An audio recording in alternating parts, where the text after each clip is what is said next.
இப்போ இந்த வீடியோவில் நம்ம எதை பற்றி பார்க்க போகிறோம்னா நம்மளோட திருவண்ணாமலை பற்றி தான் நம்ம பார்க்க போகிறோம். நகராட்சியாக இருந்த நம்ம திருவண்ணாமலையை மாநகராட்சியாக மாற்றிட்டாங்க.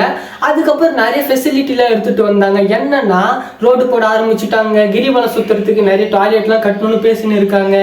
அப்புறம் கோவிலில் இருக்கிற யாராவது சுற்றிலாம் வந்து அன்னதானம் போடுறாங்க. இப்படிலாம் நிறைய பண்ணும்போது நம்மளோட வந்தாரே வாழ வைக்கும் சென்னையில் என்ன பண்ணியிருக்காங்கன்னா, இதில் வந்து சென்னையில் பெரிய பஸ் ஸ்டாண்டாக இருந்தது வந்து கோயம்பேடு பஸ் ஸ்டாண்ட் தான். அந்த பஸ் ஸ்டாண்டை வந்து அது கீழாம்பாக்கத்துக்கு மாற்றினாங்க.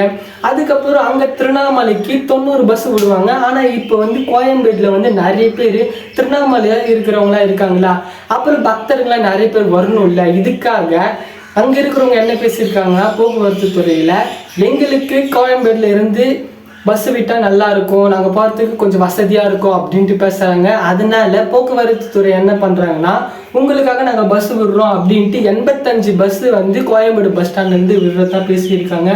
இந்த நடைமுறை எப்போ வரப்போகுதுன்னா 23ஆம் தேதி வரப்போகுது. இது வந்து எப்படி விட போகிறாங்கன்னா, கீழம்பாக்கத்துலேருந்து ஒரு 90 பஸ்ஸா, அப்புறம் கோயம்பேட்டிலேருந்து 23 பஸ்ஸு வந்து ஆற்காடு ஆரணி வழியாக வரும். அதுக்கப்புறம் காஞ்சிபுரம், அப்புறம் வந்தவாசி இந்த சைடில் ஒரு 11 பஸ்ஸும் கூடுதலாக ஒரு 30 பஸ்ஸும் வரப்போகுது. மொத்தம் 85 பஸ்ஸு கோயம்பேட்டில் இருந்து திருவண்ணாமலைக்கு வரப்போகுது. நம்ம வீட்டுக்கு கரண்ட்லாம் சப்ளை பண்ணுவாங்க பார்த்தீங்களா, அதுக்கு வந்து காசு வந்து இன்க்ரீஸ் பண்ணியிருக்காங்க. எவ்வளோ இன்க்ரீஸ் பண்ணியிருக்காங்கன்ட்டு நம்ம பார்க்கலாம். இதுக்கு முன்னாடி எவ்வளோ இருந்துச்சு அதை பற்றியும் பார்க்கலாம். ஆனால் இதுக்கு நம்மளுக்கு வந்து கவர்மெண்ட் வந்து ஃப்ரீயாக வந்து 100 யூனிட் கொடுப்பாங்களே, அது வந்து எல்லாருக்குமே ஃப்ரீயாக கிடைக்கும். அதில் எந்த சேஞ்சும் இல்லை. இவங்க 200 யூனிட் யூஸ் பண்ணால் வந்து இதுக்கு முன்னாடி பழைய அமௌண்ட் வந்து 170 ரூபாய் இருந்துச்சு. இப்போ பார்த்தீங்கன்னா 220 ரூபாய் இருக்குது. அமௌண்ட் எவ்வளோ ஏற்றிருக்காங்கன்னா 55 ரூபாய் ஏற்றிருக்காங்க.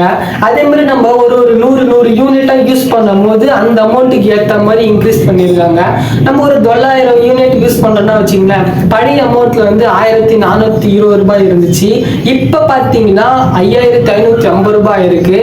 இன்க்ரீஸ் எவ்வளோ பண்ணியிருக்காங்கன்னா 1130 ரூபாய் இன்க்ரீஸ் பண்ணியிருக்காங்க. இதெல்லாம் பார்க்கும்போது உங்களுக்கு என்ன தோணுதுன்னு சொல்லுங்கள்.